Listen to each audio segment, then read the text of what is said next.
Dia tidak ada tajribah, tidak ada eksperimen sebab 1000 tahun sekali baru berlaku. Tapi inilah dia kata campur tangan Tuhan masuk sebagai apa yang disebut sebagai ilham dari Tuhan.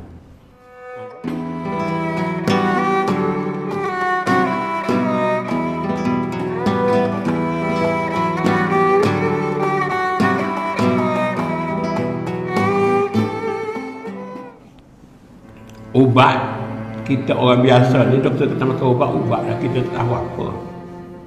Tapi bagi orang yang dalam bidang farmasi, bidang perubatan, dia tahu ubat tu mengandungi apa dia punya fadilat, apa dia punya kelebihan. Maka dalam beragama begitu juga.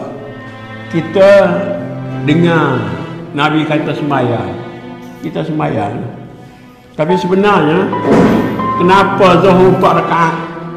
Kenapa subuh separuh daripada rakaat zuhur 2 rakaat? Kenapa maghrib 3 rakaat? Kenapa isyak 4 rakaat? Ini benda-benda yang melalui ajaran Nabi. Yang kalau kita ikut, kita akan dapat dia punya fadilat-fadilatnya. Sama juga dengan ibadat-ibadat lain. Kenapa ada tahajud? Kenapa ada sunat duha? Kenapa suka takbir? Kenapa bertasbih? Kenapa memuji Tuhan? Tahmid. Kenapa tahlil? Semua itu ada dia punya khasiat-khasiat. Macam dah kita kata ubat tadi memberi khasiat yang tidak diketahui oleh orang biasa, kecuali orang yang telah melalui jalan kenabian nubuwah. Dan jalan nubuwah inilah yang dilalui oleh orang-orang soleh, oleh para wali dan sebagainya. Jadi wali itu adalah bukan nabi, tapi dia mengikuti jalan para nabi. Jadi Imam Ghazali akhirnya mengatakan dia sampai kepada satu kesimpulan bahawa dalam hidup ini kita kena ikut jalan para nabi itu. Agama. Dan agama inilah perkara yang kita katakan macam ilmu darilah. Dalam ilmu astronomi satu contoh. Bagaimana orang tahu satu perkara yang mungkin hanya berlaku 1000 tahun sekali. Dia tidak ada tajribah, tidak ada eksperimen sebab 1000 tahun sekali baru berlaku. Tapi inilah dia kata campur tangan Tuhan masuk sebagai apa yang disebut sebagai ilham dari Tuhan. Jadi dalam kehidupan kita juga, dia bukan orang Islam saja. Saintis-saintis yang buat macam-macam, teori graviti lah macam-macam. Ada semua. Preka-preka kapal terbang ke preka apa semua sekali. Mereka mendapat ilham daripada Tuhan. Sebab itu kita kata semua ilmu dari Tuhan, bukan ilmu agama saja dari Tuhan. Orang belajar engineering, orang belajar architecture, orang belajar astronomi, orang belajar ilmu pertanian, orang belajar ilmu binatang, semuanya, belajar perubatan, belajar jantung, belajar kemudahan, semuanya dia dapat ilham dari Tuhan. Dia juga ilmu agama apatah lagi. Jadi oleh sebab itu Imam Ghazali pun kata ada satu perkara yang kita kena terima secara iman. Sebab itu kita kata kalau orang belajar ilmu melalui falsafah, berfikir, ikut logik, jalan dia terlalu panjang dan sampai setengah tu tak jumpa.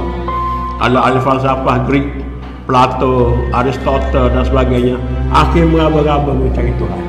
Tapi kita melalui agama dengan syahadah la ilaha illallah Muhammadur Rasulullah. Islam kata sembahyang, kita sembahyang. Dia kata puasa, kita puasa. Dia kata haji, kita haji. Dia kata buat ibadat, kita buat ibadat. Apa saja adat-adat dan sebagainya, kita buat mempunyai jalan yang singkat saja. Kita boleh temui apa yang diajar oleh agama. Sebab itulah kata dia di sini di bawah tajuk, kenapa saya menyebarkan ilmu selepas lama saya tinggalkan mengajar? Sebab dia kata manusia ini terjadi daripada jasad dan hati. Hati itulah yang dinamakan hakikat roh, tempat kita mengenal Tuhan. Jadi sebab itu 10 tahun tu dia duduk mengkaji tentang ilmu hati, ilmu mengenai roh, dan ilmu untuk mencapai hakikat dan makrifat mengenal Tuhan. Jadi macam kita katalah, ilmu ini ada berlapis-lapis, pengetahuan itu ada berlapis-lapis. Ini yang tiba kata ilmu kulit, ilmu isi dan sebagainya. Dan kulit dan isi ini kedua-duanya penting. Kalau kulit saja, orang kata belajar fiqh saja, tak belajar yang dalam-dalam tu kosong. Semayang jadi satu mekanisme yang tidak ada ruh, tidak ada khusyuk, belajar fiqh. Tapi kalau belajar hakikat saja, tak ada yang zahir, tak boleh juga. Jadi kedua-dua tu kena ada.